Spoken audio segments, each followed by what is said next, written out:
Мен трансформация курсундук практикалар курсунда окудум. Результаттар аябай сонун болуп атат. Материалдык жактан. Мен ушул курска кайра катышуумдун негизги максатым балдарымдын бактылуу болуусу, чыга элек, чоң кызым ажырашып кетти. Эмне үчүн мындай себеп? Эмне себептен деп бир аз издеп, өзүм издендим. Анан да үй алам, башка мындай материалдык нерселерди айтсам оңой эле аткарыла берет. Ойлоп койсом деле аткарыла берет. Мисалы кече күнү жакында эле могу ушул курска катышып аткан убагымда эле сентябрда окууга карата костюм алсам жакшы болот эле деп ойлоп койдум. Ойлорум менен эле сразу кыздарым 2 костюм, дагы бир канча нерселерди алып подарка кылышты. Трансформация курсуна атканда мен машина келди. Балам подарка кылды. Анан кийин бул хит болуп калды го, мен чоң жип машина деп ойлодум эле да. Дедим. Анан кийин Элина неме деди. Эже маркасын жазыңыз деди. Анан маркасын жаздым, Lexus деп. Lexus дагы келди. Lexus сүрөтүн тартып мен группага жөнөткөм. Lexus 400 разым ушундай, бирок мына ушул жерде окуп атып, мен дагы ошол эмне себептен болуп атканын мен өзүм издеп таптым. Лоялдуулук закон иштеп атты менде. Себеби апай жок деп ойлоптум. Апам да, мен бир тууган үкөлөрүм ажырашып кетишкен. Сиңдим дагы ажырашкан. Анан бирок биз ошолор да таң калышат эле да, эже сиңдилерде. Силер жакшынакай эле үй бүлө болсоңор, жакшы тарбия берсеңер, балдарың аябай кылса таң калышкан эле да. Мен деле таң калам. Бирок ошондо көрсөм мен апамы аяп, мен апамдын жанындамын айылда. Башкалар бүт шаарда жашашат.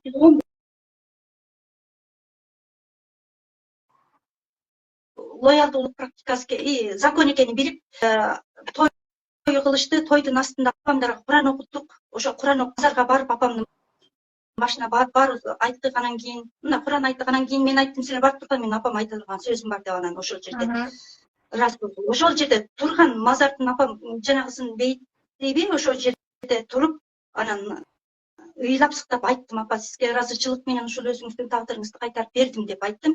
Кичине жеңилдетим. Бирок сал мындай кичине мындай болуп атты да.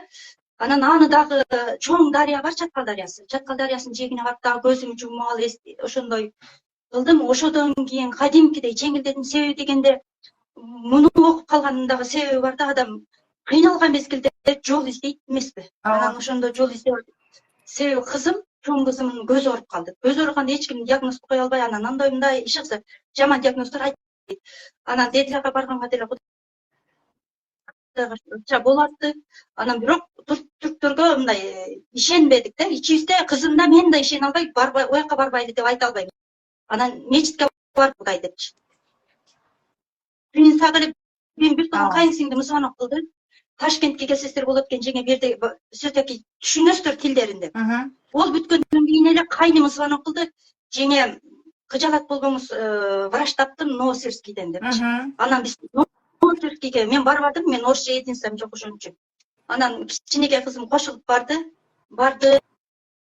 Анан бул дагы болду экен, себеби мен сиңдимин көзү ооруп, ол ошо бир күнү көрбөй калды да. Мен кызымга да жок жерден эле ушундай болду да.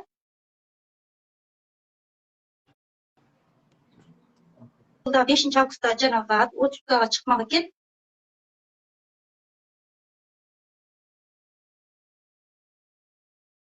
Да, сүйүндүм ырааза. Ошо дагы эмне үчүн апа кайталанат? Эмне үчүн кайталанат? Кызыңыздын тагдырыңыз Аймурда сиңдин аты ошол көзү ооруп калды эле. Эми мен кызымдын көзү ооруп атат. Апа, мен сизге ыраазычылык менен тагдырымдын баарын кайтарып бердим дедим. Ошодон кийин кызымдын көзү дагы кичине кончиктери канат атат эле да. Резко эмне болду билбейм, апа. Өзүмчө эле негедир физиотерапевтке келди эле, көзүмө физиотерапия жасасам эле жакшы болот деди. Эмесе кайра дагы Новосибирскийге барып келейинчи деп атат эле да. Анан жакшы болуп калды. Мен Дарьянын жээгине барып аябай кыйкырып ыйлап айттым да, апа, сиздин тагдырыңызды өзүңүзгө бердим депчи. Анан сразу жакшы болуп калды. Ыраазымын ошо лоялдуулук. Иш кылса кандай окууда эмнени үйрөнсөм ошону кылып баары жакшы болуп атат. Кудайга эсепсиз ыраазымын.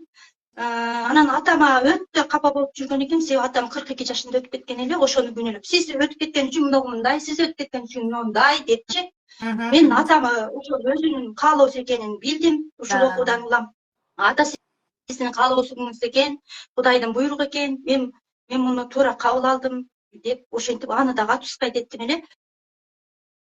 Мындай сонун эже жеңил болуп калдым. Анан да коркуп берчү элем, бирок азыр менде дагы деле негедир бир коркунуч бар да. Билбейм. Ошо атам эрте өтүп кеткен үчүн ким бирөө 42-ге чыкканда дагы бирөөлөр өтүп кетет тургансып коркуп берем да. Ошол коркунучту чыгаш керек болуп атыр. Башка Кудайга башкасы ыраазымын башкасына. Бардыгы айтканым айткандай, жазганым жазгандай эле боло берсе, кээде чочуп кетет экенсиң. Мисалы ошол кызымын өзүнүн оорусун дагы мен тартып алдым деп айтам да. Себеби ол компьютер менен иштеп, тендер иш кылат да. Тендер деген билет болуш керек. Анан компьютер көп карайсың кызым, сен эжеңе жардам бер деп сиңдими көп сиңдисин айта берчүмүн да. Анан ошентип эле ошого көз ооруну мен тартып алдым да. Бирок кызыма муну айтпадым. Себеби мен ошентип айтып мен тартып алдым.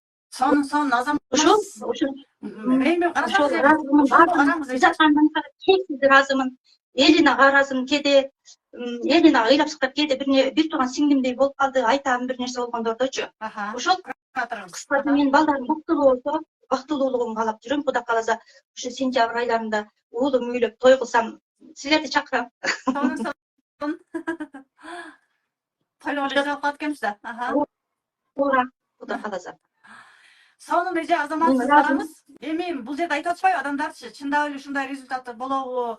Анан бул курстун баасы кымбат экени аябай деген айымдарга эмне деп айтмаксыз? Курстун баалуулугун сиз кантип баалайсыз? Мен ушу курстун баалуулугун өтө баа жеткис деп баалайт элем. Себеби менин жан дүйнө оорусун эч ким дарылай албайт. Аны ушинтип, ушундай методика менен сенин жан дүйнөңгө эч ким алып кое албайт. Ушундай практика бар экенин эч ким билбейт. Мен ушуну сенин изаткан кыргызча өтүп аткан жана ыраазычылык айтат элем, жана башкаларга айтат элем. Чын дилден эгерде өзгөргүсү келсе, чын дилден ушундай каалоосу болсо, алар катышат деген ойдомун да. Мунун баасы жок, менин оюмча. Баасы жок. Себеби мен атамды да күнөөлөп жүргөнүмө билчү эмесмин да. Мен атама бирок бар экенин билем, бирок өтүп кеттиң деген тагыныч. Ошо. Аны билдим. Мен атам түшпөйбү? Мен бул курска катышып результат алган жокмун, анан кандай адамдар результат ала берет дегенге суроого сиз как курстун катышуучусу катары жооп бериңизчи. Мен мисалы билем, точно результат болот да. Вот катышуучулардын көз караштары кандай? Эми 5 кол тең эмес. Ар ким түшүнүгүнө жараша деп ойлойм. Бирок катышып мен ушул убакка чейин бир эле сиздин курсуңузду только YouTube'дан көрүп калат элем, ар жеринен эле көрүп, анан кийин улам башкага өтүп кете берет элем. Бул жерде дагы адамдын желаниясы, цифрология дагы иштейт болуш керек да. Кээ бир адамдардын цифрасы сиздин цифраңызга туура келбей калса, ушундай сөздөрдү айтып атышат деп ойлойм да. Ошол айтып аткандар өздөрүн изилдесин. Бирөөдө эмес, өздөрүн изилдесин. Мен ушул айымдан окуй аламбы депчи, өздөрүн изилдесин. Мен сизге сизден билим алганыма ушунчалык ыраазымын. Башка курстагыларга деле айтат элем, результат сөзсүз болот. Эгерде адам кааласа, чындап ыйласа, сокур көздөн жаш чыгат дейт. Чындап желание менен кагазга жазса, чындап желание менен ата тектер менен иштесе, мен азыр мисалы 5те турганда, 5те турбай, мен саат 4төн 15 өткөндө өзүмөн өзүм эле туруп кетем. Ушу бир айдан беричи. Турамын, дайрат аламын, намазды окуймун 5ке чейин. Ошо 5те уже сал кечигип калып атасыз да, чаткалды эртерээк күн батканданчы, саат 4тө 5ке канча болгон эле. Анан сразу айтып, азыр эртең менен сразу Ыдырыс пайгамбардын кадам жайы деген күмбөз бар. Ошол жерге жолдошум эрчитип алып барамын. Мен күндүз деле уктабай атам, чарчаган да жокмун. Кайненеме кичине уже мындай, мен кичинекей дейм да, жаш жалын келгенинде эч нерсе иш кыла албаганымда, алакан айжан жакшы деген. Эми карыганда мен аны көтөрө албай калдымбы? Айжан, токтот өзүңдү деп, өзүмдү тарбиялап, аны туура түшүнүп. Мен ошо өзгөргөнүмө ыраазымын. Бардык жактан. Азаматсыз эже, азаматсыз. Жашыңыз канчада? Жашым 60 деп коеюн.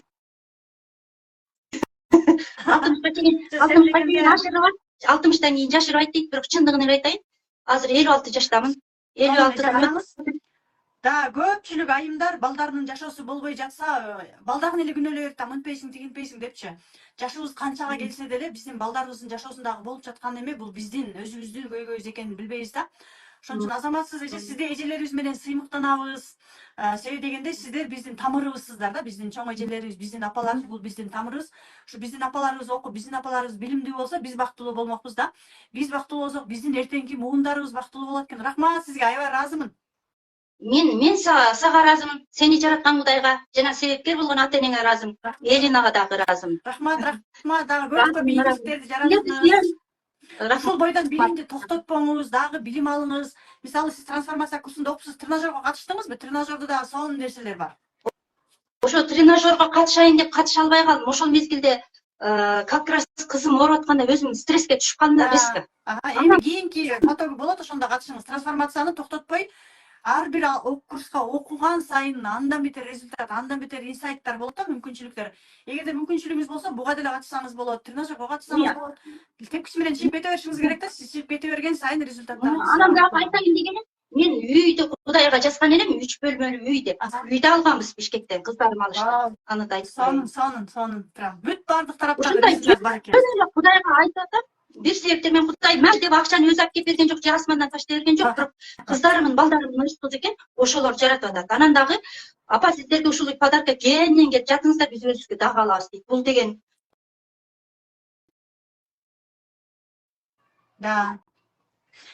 Да, сонун эже, сиз азыр өзүңүз менен иштеп, биздин ниети оңолгон сайын, ата эненин ою оңолгон сайын, жана эртең баламдын жашоосу эмне болуп кетет деген коркуулардан арылган сайын эле биздин балдарыбыздын жашоосунда жакшы нерсе пайда боло берет экен да. Сонун рахмат, ийгилик каалайм сизге. Амин. Рахмат. Сага да ийгилик. Рахмат.